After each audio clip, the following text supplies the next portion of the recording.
Assalamualaikum murid-murid tahun 5 Bestari.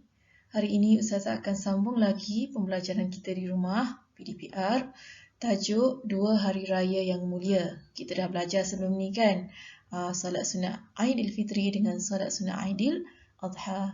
Hari ini kita akan sambung lagi pada muka surat 130. Kita akan belajar tentang amalan sunat 2 Hari Raya, kepentingan dan hikmah menunaikannya. Okey, baiklah anak-anak, muka-muka surat 130.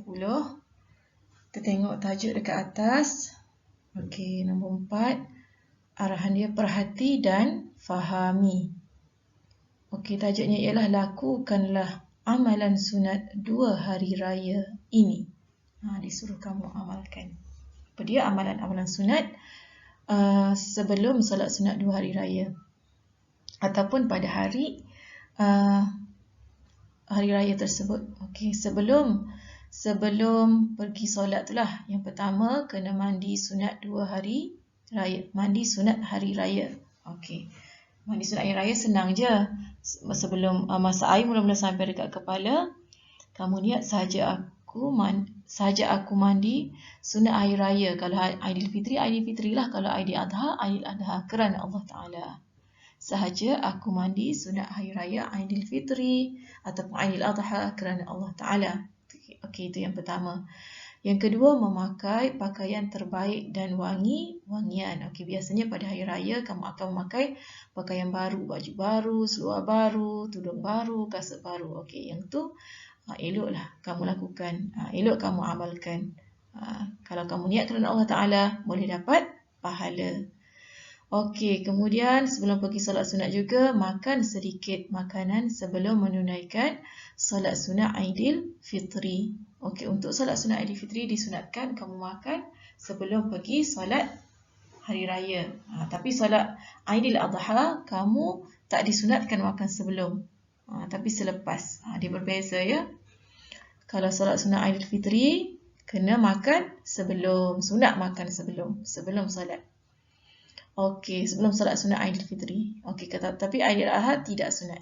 Okey, yang seterusnya, bersegera ke tempat dilaksanakan solat. Okey, kalau kamu nak pergi solat ke masjid, segera ke masjid.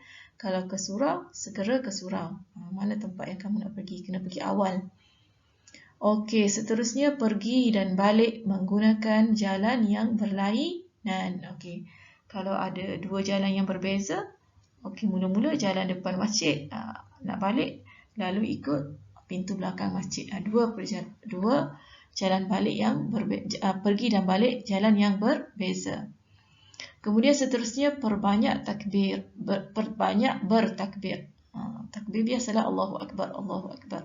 Semasa nak pergi solat sunat tu, takbir sepanjang awak nak pergi solat sunat Aidilfitri ataupun Aidil Adha.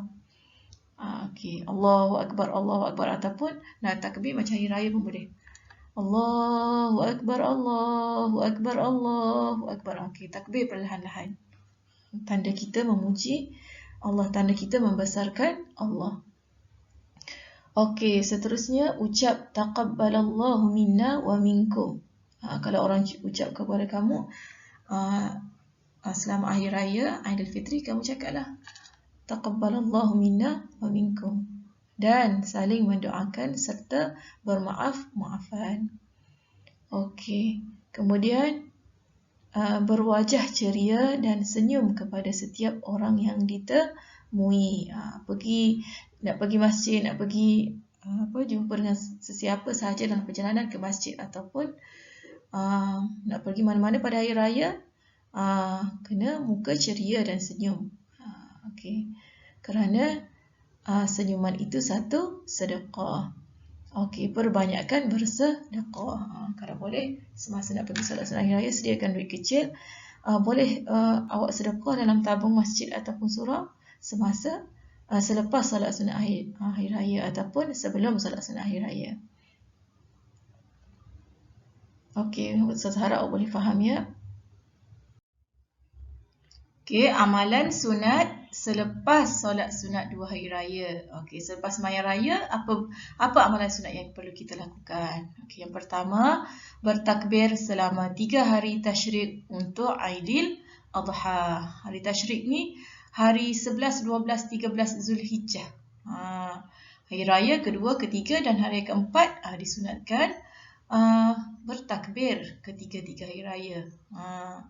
Allahu Akbar, Allahu Akbar, Allahu Akbar. Takbir sepanjang hari raya sunat. Amalan semasa hari raya Aidil Adha 3 hari. Kalau hari raya puasa, hari raya Aidilfitri sehari sahaja.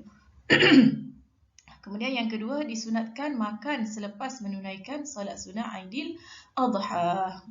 Selepas solat sunat Aidil Adha, sunat makan. Sebelum solat sunat Aidil Adha tidak disunatkan. Hanya disunatkan untuk hari raya puasa sahaja makan sebelum solat sunat hari raya.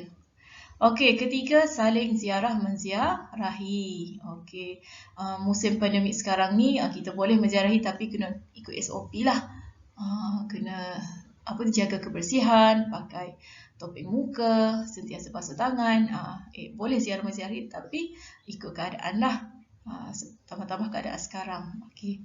Kemudian yang seterusnya, yang keempat, puasa sunat 6 hari pada bulan Syawal. Okey, hari raya yang pertama tak boleh puasa. Hari raya kedua sampai hari raya sebulan bulan Syawal tu. Pilihlah 6 hari. 6 hari puasa sunat. Puasa sunat bulan Syawal. Sunat kita puasa. Pahalanya sangat besar. Okey, dan akhir sekali melakukan ibadat korban pada hari raya haji. Kalau siapa yang berkemampuan boleh melakukan ibadat korban, sama ada nak korban lembu ataupun kambing ataupun unta. Sunat dia, banyak pahala kalau kita amalkan amalan sunat ini.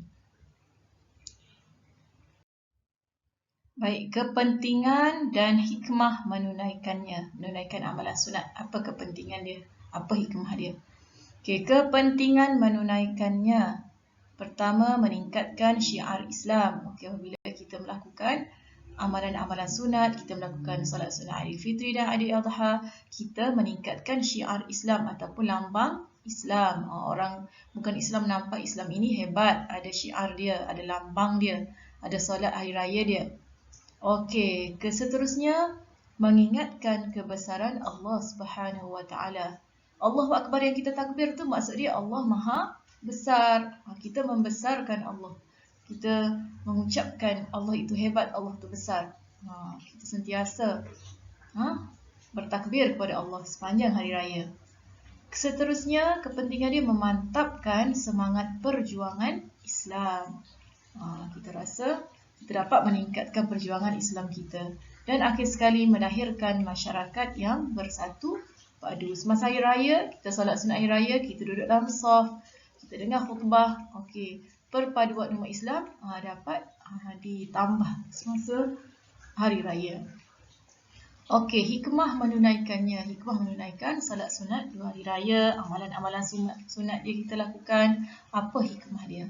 Yang pertama, dapat menzahirkan kesyukuran dan meningkatkan keimanan. Nampak kita bersyukur kepada Allah, berterima kasih di atas segala nikmat Allah Subhanahu Wa Taala. Kedua, dapat mengukuhkan perasaan kasih sayang antara sesama orang Islam, kasih sayang manusia kepada Allah, dan lain-lain. Okey, yang seterusnya dapat mengeratkan silaturahim, dapat mengeratkan hubungan persaudaraan sesama Islam, sesama saudara mara kita. Semasa hari raya tu kan kita ada ziarah menziarahi, kita solat bersama-sama. Kalau hari raya haji, kita buat korban, sembelih kambing, sembelih lembu dan sebagainya, kita buat sama-sama, merapatkan silaturahim. Dan akhir sekali dapat meneladani kisah pengorbanan para nabi dan rasul. Macam mana Rasulullah SAW menyambut hari raya, macam mana Nabi Ismail dengan macam mana para nabi mengorbankan anak dia kerana mengikut perintah Allah Subhanahu Wa Taala. Kita dapat meneladani kisah para sahabat, para nabi, para rasul. Okey, tengok dekat bawah ni, Rasulullah SAW tidak pernah meninggalkan solat sunat 2 hari raya sejak mula disyariatkan sehinggalah baginda wafat. Walaupun solat sunat hari raya ni sunat je kan, tetapi Rasulullah melakukannya sepanjang setiap tahun dia melakukannya. Dia tak tinggalkan. Jadi kita kalau kita sihat, kita tak ada halangan, kita tunaikan solat sunat hari raya ini. Lakukan kerana Allah Subhanahu Wa Taala. Besar pahala di sisinya, insya-Allah.